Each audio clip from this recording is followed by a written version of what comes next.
Hello, everybody, and welcome to High Prana with Milani. In this space, we talk about health, wellness, and share positivity and inspiration to uplift the human mind. Today on my channel is a very special and dear friend of mine, Nitisha. Hi, Nitisha. Thank you so much for coming on. So, Absolutely. So I know Nitisha since the past 14 years, and any job, project, task that she takes up always ends up being perfect. And it's only because of her undying enthusiasm and her wholehearted passion that she puts in it. So today we're going to talk about one of her most important passion projects. Yes, Nitisha? Yes, yes. So as a friend, I want to, I don't know if I've ever told you this, but as a friend, I'm very, very proud of you. And it's only because today you work relentlessly on shaping the future of tomorrow. So to all our viewers, I want to say is that, Nitisha teaches kids starting at the age of 8 years, breath work, meditation, yoga, so that they can get that edge and that par excellence in all that they do. So I'm not going to talk more about it. Of course, there's Nitisha to tell you more. So shall we begin, Nitisha? Yep, absolutely. Let's do this. Okay. So Nitisha, first tell us did you choose to teach kids yoga, meditation, breath work? There was a very selfish motive for that. When my kids were growing up, and they were around 5 or 6, I just thought that, I want to be able to relate to them and be not just their parent but a friend. And for me to get into their world, I had to get into their friends and understand what they're told, what's going on in their mind. So that's, to be honest, that's how it started. I started my journey with them when they were about 7 years old. That's when I became a teacher. And um, and then when they were 8, I was their first teacher. There were other teachers too, but I was that. And my daughters are going to turn teen in October. And just recently, I became a teen teacher again, just to play along with it. So, to be very honest, it was. But I will also say that I always had this affection about kids, being empowering them and, learning this, teaching, learning from them. They live in so much in the present moment, like spending time with the kids, whatever their age is. There's always that you can learn. So I think that was the biggest. There was always this inclination towards them. Mm-hmm. You tell that I teach, but I think it's a learning for me. Every time I meet them, there's always something that I can learn from them. Wow, that's wonderful. That is so noble of you to do that. But Nitisha, tell us, what do you see, in the kids in this day and age that you think that particularly these techniques is something that is the need of the hour, right? Um, Perhaps the kids are stressed, or perhaps they have anxiousness, perhaps so much burden, perhaps even not stress, but so much burden of the many things that they do, right? Sports, grades, schools, activities, extracurriculars, managing, at situations at home also sometimes, right? So, um, what do you think that these techniques do for them? So you hit it in the nail. Like, there's so much going on in their world. Like, imagine when you were 8-year old or 10-year old. We were in a different world. This is like a complete different world that the kids live in. Kids today in elementary school, kid you not, are stressed out. Like, we did not even know what stress was until probably we made it to college. So it that's it. I mean, if kids are stressed, you cannot tell a child, don't get stressed, should not be stressed, or don't be scared, or don't have that fear. It doesn't work. It's not going to work for the child. You have to give them tools, and that is what empowerment is. So this is more important today, and it's even more, it's getting worse. Teen, like I was reading some articles, like teen mental health is in crisis. We all know about it, we've heard about it, and something has to be done. And to me, this is not optional anymore. Taking care of Yeah. your mental health, this is mandatory. This should be in every school. This, like, even if you're putting your child into 10 different activities, you're not giving them the power, the strength to be excel in that. You just, as parents, we want our child to thrive, but so important to give them the tool. Like the topic today is focus and positivity. And Mm-hmm. you know I, again, this BBC News or something, they were saying that an attention span of a child, like younger kids, has Mm-hmm. reduced 50%. It's at 6 seconds. So imagine a child cannot even more focus more than 6 seconds. It's amazing. It's like less than a goldfish. Yeah. So what how will this work? Like, if your child is exposed to 10 different things and they have no focus, how are they going to put in their energy and effort into something? So that's where these breathing techniques come. When they have their focus on 10 different things, it's the nervous system that says fight or flight. It's like, do this, do that. It's going Mm-hmm. on and on. That part of the nervous system is activated. And the other part, which is the parasympathetic nervous system, which helps you relax, which helps you calm down. And once you're calm, you can focus on the present moment. That nervous system gets activated through these breathing techniques, through yoga. So it's so important for us to have that good balance, right? You cannot just have one Absolutely. part of the nervous system always activated. You just have to make sure you're able to balance it. Kids are having sleep problems. Guess what? Because they're always in this fight and flight mode. To me, it's a very simple logic. And when they are relaxed, when they are in the present moment, that's when they are positive in life. They want to do something creative in life. So it's a very simple logic, at least in my head. Absolutely. I love it. I mean, to be quite honest, I wish that I had learned this as a child. I mean, even though, when we were 8 or 10, we did not know the word stress, but even though the word stress was not in our dictionary at that point, we never know that the underlining anxiousness, the underlining panic always existed, because at some point, even we were doing extracurriculars, we were taking part in competitions, we were, of course, working on getting top notch grades, ranking in school, and what have you, right? So I love how you said that this empowers the child, and it's very important.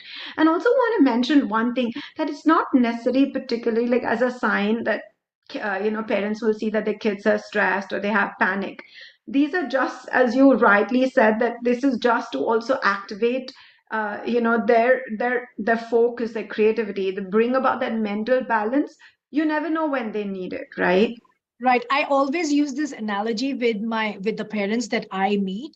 I say that, you're waiting for an earthquake to happen in your child life, Mm-hmm. and then you take an action. But what we do is we make that foundation stronger so that the earthquake never hits. So by all these tools, you're just making them so strong and resilient. Yeah. And if something, and that is not something you can control.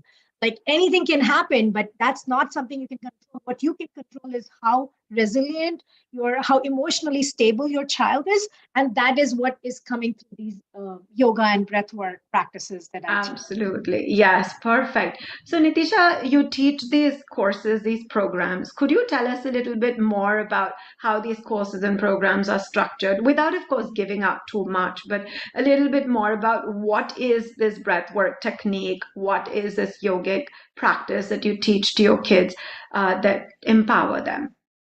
So I teach the Sky Kids and Sky Teens program. This comes under International Association of Human Values. And we do a lot of yoga in the classes. Again, this yoga is, these are trained teachers who teach kids yoga, which is good for them, which is right for them, which is Mm-hmm. supporting to their physical body. We Mm-hmm. also do pranayamas, which is the breath work. But the core part of this program is the sky breathing, which is the Sudarshan Kriya breathing. Some of the adults have already heard about it or have taken the program. So the Right. sky breathing is coming to the kids, but which is a little variation of what the other kids do. Like the kids' sky breathing is different versus the teen. And then we also have a wisdom of knowledge, like golden keys. We call it golden key, wisdom nugget. That is really something that they know. It's not like Hmm. anytime we share any of this knowledge, it's like kids don't know, but they forget about it. So we again bring it back and we make it so um, um, so nice, like a nugget, like full of nugget, that they can easily use that knowledge when they're stuck. So that's, to me, it's a complete holistic program that takes care of their physical, mental, emotional, and social, everything in Perfect. one program. So I think it's kind of, you meet all the requirements there. Wow. I seriously wish. I mean, this is the best class or course that you can really give your child. To top it off, Melanie, all this is fun. With kids, you have to Yeah. make it super fun. You have to make it digestible. So we make it super fun. We do a lot. Now we've also introduced a community service, Seva, for the kids, the whole concept of Seva. So, kids, they enjoy serving others, being involved there. So, um, it's fun, it's exciting, it's Yeah. interactive, and it serves the purpose. Yeah. Yeah, and it makes the kid want to practice it. It makes them look forward to coming to class. So many times, like I'll speak to some of the kids who come to your class and they're like, we had so much fun, we don't want to go back, or Yeah. we still want to stay in the class. The And biggest compliment that I get is most of my kids want to be yoga teachers. So I think oh that my job wow. is done, that, they are yoga, like, they are enjoying yoga. They want to take Yeah. this to the next. So I feel like, that's my biggest gift that I can get. Spot on, Nitisha. That's fantastic. And also, I see a lot of your Facebook updates, and I hear from the kids that you teach, their parents, how you don't only just involve the kids, and they're not just meditating, but actually when they are, the experience is so deep. I hear, and they're because they have very innocent minds, and they don't have that many impressions, thoughts, so they sink into meditation much more. So earlier the better. But also, you involve them in service projects, and like serving in the community, serving in senior citizen homes, and I think that expands the whole consciousness, the horizon of these children, from going to just caring about themselves, their grade, their school, their extracurriculars, their competition, their ranking, to a larger macro level, to be able to share, to be able to give, to be able to uplift. And I think that that's what brings a positivity in them, 100%. right? 100%. When they go to places like this, like especially when we go to homeless shelter, or we go Mhm. to a place, where kids live, like children's home and things like that, the kids come back with so much gratitude because they see the other side of where things are, and they feel grateful for what they have. So you rightly said, it's all about, the focus moves from me, like what about me, to what can I do for others. And it's very natural for kids. It's not like, you have to build that. It is so Yeah. natural because we all have that. Whenever we do something for someone else, there's an expansion that happens, and for kids even more. So all I am doing is just creating that pathway, that roadmap for them. That's all my job is, and everything that they handle and they take care. So Yeah, and I feel like when they feel positive, that positivity, it transfers in all other aspects of their life. They feel more positive about their yep, school, their education, their sports. So yeah, it's feeding everything in the right way. So Nitisha, my last question, and I know you have a busy day, you have a full-time job, so thank you for taking the time off during your lunch hour to do this. My last question to you is, you over the last 5 years, you've taught hundreds, if not thousands, of kids. So tell me, without disclosing any confidentiality and keeping the identity of the kid, I'm sure some of the parents have come and told you that this. They shared a positive testimonial about what they saw, the transformation they saw in their kid. I mean, I see that in your kids, but we'll just keep them. But share some of your student. yeah, sure. So, things don't happen overnight. Something I always tell parents, like, you put them into this 3-day workshop. These programs are for 3 days. It's not like you're going to have this brand new kid, they will. But some of the things that parents have shared, that the kids have more focus, they are more positive, especially for the days that they come for the workshop. They carry some wisdom, something they carry from the class, and they want to keep coming back to it. kids come back usually, like the teens would come in usually during their tests because are not able to sleep, and they feel like the sleep that they get after the breathing that really helps them work towards their following week. So I think that is, they would come on a Sunday and they would do their breathing, and then on the following week, their week goes better. So some of these things, one child, was having ADHD staff issues, and was not able to sit in my first class, like not ready to sit. It took about 6 months, and now the kid is able to sit and do yoga and do breathing. And to me, that is like immense progress in that child being able to sit and do their breathing, because it's not easy, just sit down and breathe. It's just not easy. But if that child can do it, of course it needed some effort from the parent side. So there's a lots and lots of testimonials, but every day when I meet them, I see that these kids have grown. They have that affinity towards coming back to these breathing. They understand, they realize the importance, and they go back fresh every time they go back. So yeah. Wow. And see how amazing, amazingly it benefits them. And I think that more so even for the parents to put their kids in a class like this, it would make parenting easier a great deal, right? When your child is more focused, more productive, or, you don't have to keep Sam, like yeah. reminding them, make sure you do your homework, make sure you do your practice from your piano class or whatever, right? So Yeah, it takes, I will not say, and this is what I tell all the kids, it's not like you're not going to get angry. That's not going to happen. We are humans. But what happens is that anger that you have, maybe you were angry for a few hours. Now that anger would be like for just for a minute, and you know how to rebound back. To me, that is yeah. important. I always tell parents, like, don't think that your child is never going to get angry or stressed. They will. And a little bit of stress is still okay, but they know how to handle that. And that's the Yes. reverse psychology that we need to encourage kids or tell parents about, that, you have to give them the tools to be able to bounce back and not get into that loop of stress and not able to do things and not able to focus. We have to help them there. Perfect. That's just a beautiful ending to this video. Thank you, Nitisha, so much for sharing. It is so heartwarming for me that people like you exist and are doing this work. I can't go back in days and time, but I wish I had learned this as an 8-year-old or a 10-year-old. It would have made my teen years, my growing up, my 20s much more simpler. I love how you said is that the kids are able to handle their mind. And I think this is the key for me, and the takeaway for me is the ability to handle. It doesn't matter what stage of their life is.